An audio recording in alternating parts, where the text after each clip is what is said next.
Enzorecto, kalaban ang katiwalian at kasinungalingan, kakampi sa katotohanan at kabutihan.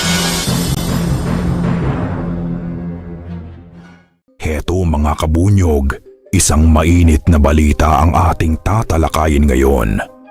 Nag-umpisa na ang investigasyon sa Kamara kaugnay ng madugong war on drugs ng dating administrasyon ni dating Pangulong Rodrigo Digong Duterte.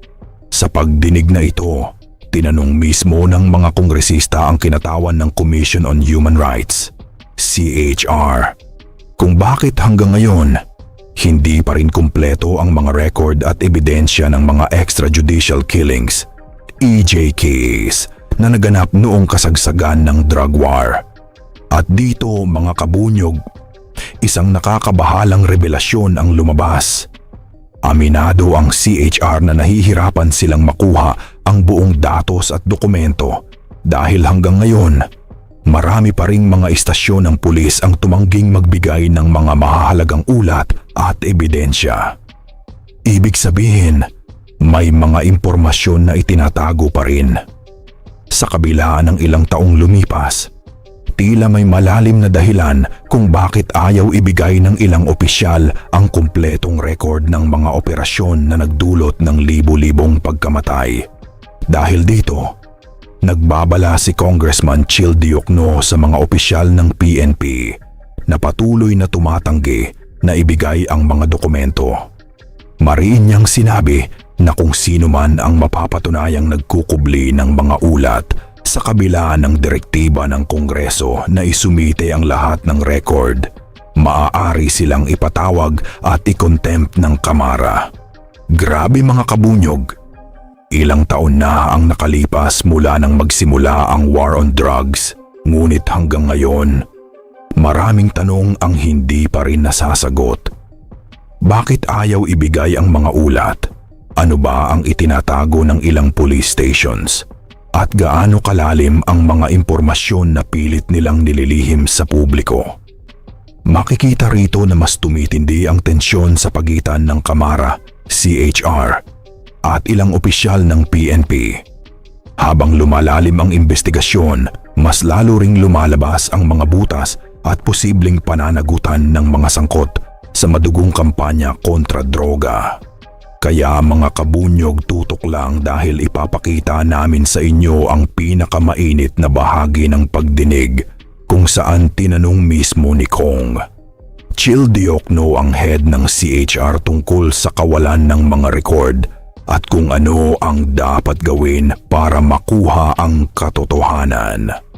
Heto mga kabunyog, Kong, panoorin natin ang eksklusibong clip na ito. The Commission on Human Rights, and my question is addressed to the Chair, plays a special role with certain special laws that are focused on human rights. For example, you have the Anti-Enforced Disappearance Law, the Anti-Torture Law, among others. How much of the NEP is being allocated towards the implementation of these special human rights laws? Actually, Madam Chair, Your Honors, we have been asking the the Congress for this matter since we assumed office. There are several special laws granting additional mandate to the Commission on Human Rights, but there are no corresponding budget allocation for this. But for this budget, meron ba? Wala rin. I think there are only for the NE for the National Expenditure Program for Tier 2. We have been provided, I think, 2 million for as gender ombud under the Magna Carta of Women, and the rest there's no provision for budget, Madam Chair, Your Honors. In other words, Mr. Chair, for the implementation, for example, or your role in terms of implementing the anti-torture law, the anti-enforced disappearance, there's nothing in the NEP. It's Nothing. good that we learned that, because hopefully we can do something about it. Question: the anti-enforced disappearance law was passed way back in 2012, and the anti-torture law in 2009. Both laws require our law enforcement, PNP, including the DILG, to submit to the CHR lists of all jail facilities, detention facilities, and even detainees. Has that been happening over all these years? Yes, Your Honor. The submission of the required list of PDLs and reports are being provided to us on a regular basis, Your Honor. There are some PODs who failed, but majority, Your Honor, are submitting the reports. We can submit to you the specific data, Your Honor, to your office, just for your information regarding the compliances of different places of deprivation of liberty. Thank you for that. I understand that late last year you announced as chair of the CHR that there would be a EJK task force. I think this came about after there was a lot of news about the proceedings of the Quadcom, as well as the Senate hearing that was conducted on EJKs. And I recall coming across some articles where they said that this task force was created to identify officials involved in the extrajudicial killings during the previous administration's war on drugs. Is that right? That's correct, Your Honors. Yes. Has the CHR identified any of the accountable officials based on this task force that you created? Well, as of the moment, we have, if you're asking for the names, Madam Chair, Your Honors, we are still ongoing investigation. We have a total of 4,000 cases being investigated. These are cases pending and concluded already, but reopened for investigation. So maybe we can share to you if we already have the names in confidence, Your Honor, because the investigation is still ongoing, and we are trying to come up with the initial report regarding this investigation for maybe a total of 400 cases. Preliminary report, Your Honor. How much longer do you need to finish that investigation? I understand it's been about 10 months since you made that announcement, and the war on drugs of the previous administration ended in 2022. Yes.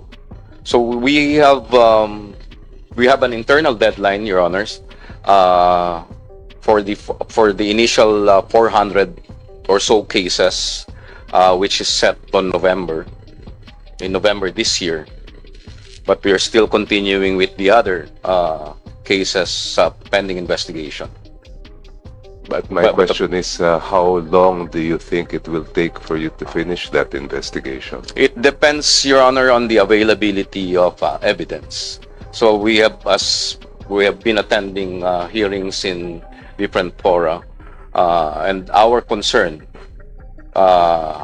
is that there are no available evidence or records being provided to us by different agencies, like most especially the Philippine National Police. So those information or data are crucial to the investigation, because from there we can identify who are involved, who failed to perform his or her duties. So it actually depends. Added to this, Your Honor, is the availability of witnesses, the families of victims, and other challenges in the investigation. Well, I certainly agree that you need to get those documents from especially the Philippine National Police, considering that you have over 4,000 at least persons who were killed during police operations, have you not exercised your subpoena power to get the reports? Because for those cases, you do not need witnesses. The police reports themselves contain admissions of who committed the killing, under what circumstances, allegedly, nanlaban daw. That is sufficient to at least conduct the investigation and come up with conclusions. Yes, Your Honor. We have been issuing subpoenas to the Philippine National Police, different stations of the Philippine National Police. And if they are not complied with, what further action will be taken? There are some stations complying with the subpoena, Your Honor, but majority, I think, are still not complying with the subpoena. Have you then explored the remedy of having them placed under contempt? Yes, through Your Honor. the appropriate courts? Yes, Your Honor. We have been issuing show cause order. But I think the legal defense of the Philippine National Police is the Executive Order number 2 and the list of exception. Executive Order number 2 is the Freedom of Information order issued by then President Duterte. And there are list of exceptions, which include police investigations as confidential. Well, to me, that is totally unacceptable because your mandate as the CHR is to precisely find out. And I would also recommend that appropriate cases be filed in court to declare in contempt those who are not cooperating with the commission, because this is a very, very important issue when we talk about accountability of public officials. We agree with you, Your Honors, and we will be looking into that remedy as part of the strategy of the Commission. Yan mga kabunyog, napanood po natin at narinig mismo ang mga sinabi nila. Hanggang ngayon, ayaw pa ring ilabas ng ilang police stations ang kumpletong ulat at mga ebidensya tungkol sa madugong war on drugs ng nakaraang administrasyon. Pero ang malaking tanong, bakit?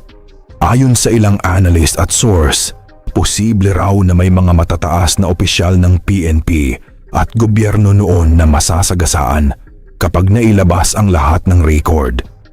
Isipin nyo mga kabunyog, kung lumabas ang buong katotohanan, maaari ring madamay ang mga tauhan na sumunod lang daw sa utos mula sa itaas. At alam naman natin kung sino ang nasa itaas noon. Mismong dating Pangulong Rodrigo Digong Duterte. Kung totoo nga na may mga ulat na sadyang tinatago, ibig sabihin, may itinatagong malaking sikreto ang nakaraang administrasyon. Mga kabunyog, hindi ito simpleng usapin ng datos. Usapin ito ng hustisya, pananagutan at katotohanan.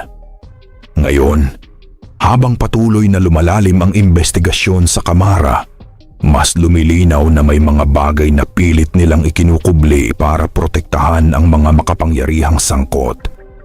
Pero tandaan nyo ito, mga kabunyog, walang lihim na hindi nabubunyag. At kung talagang lumabas ang lahat ng ebidensya, baka mas maraming pangalan ang mabunyag. Mga pangalan na hindi nila kayang banggitin ngayon. Kaya dapat tayong magbantay dahil baka may mga susunod pang mas malaking pasabog sa mga susunod na hearing. Yan mga kabunyog ang ating topic para sa araw na ito. Hanggang dito na lang po muna. Mabuhay po tayo, mga kabunyog. Bunyog, bunyog, halikan na kasama ka. Bunyog, kapag buklod ay may pag-asa. Luzon, Visayas, Mindanao, isa ang pananaw. Sa bagong Pilipinas ang bunyog isisigaw. Bunyog, bunyog.